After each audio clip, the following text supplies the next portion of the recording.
Nuk i takon një besimtari apo besimtareje kur Allahu Azza wa Jall apo i dërguari alayhi salatu wasallam përzgjedh diçka, ata të mendojnë se kanë mundësi të përzgjedhin diçka tjetër. Kush do të kundërshton Allahun dhe pejgamberin ka deviju larg me një devijim të qartë. Dhe po ju thesh kështu Abu Ubejdia dhe kaloi një natë, edhe një natë në këtë gjendje, saqë njerëzit, siç kanë përshkrim, do thotë njerëzit në çat moment që uleshin tokën zën ke xhumi për i lodhjes së madhe, don Allah Azza wa Jall që fut frikë në zemrat e armiqve tëne, të cilët janë në fazën fillestare të tubimit, apo dhe kur dëgjojnë që Muhamedi alayhis salam është informuar dhe ka dërguar një ushtri të madhe, ata friksohen dhe ikën, shpërndahen. Edhe Allah Azza wa Jall i shpëton besimtarët pa ballafaqim, po tash këtë ushtri dëshiron me nderu Allah.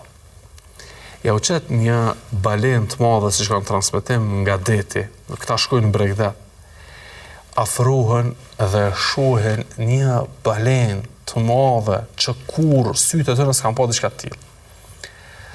Dhe afrohen dhe shohen që ajo e ngordhur e detit vetë sa ka dalë në Bregdet.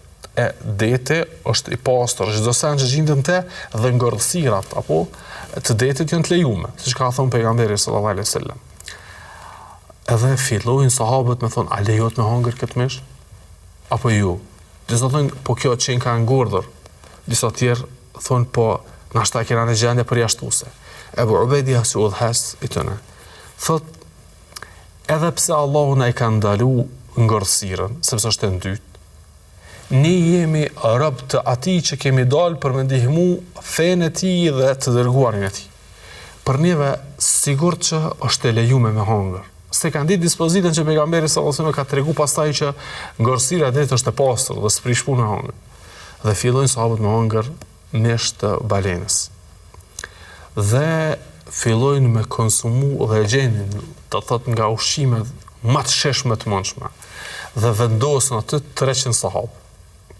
Dhe qëndrojnë 2 javë rreth balenës.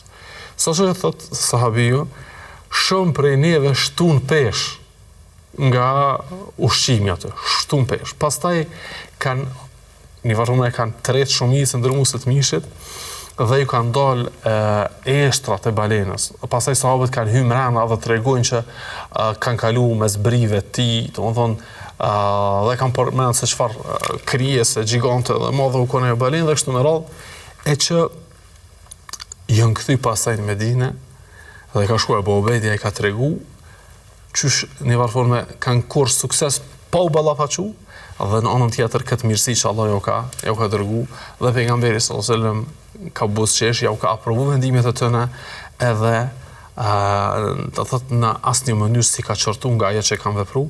Dhe kjo ka qenë nga rastet që Abu Ubejdia ka qenë udhëhes dhe të mirat e Allahut Azza wa Jall edhe në dynja i kanë gëzu.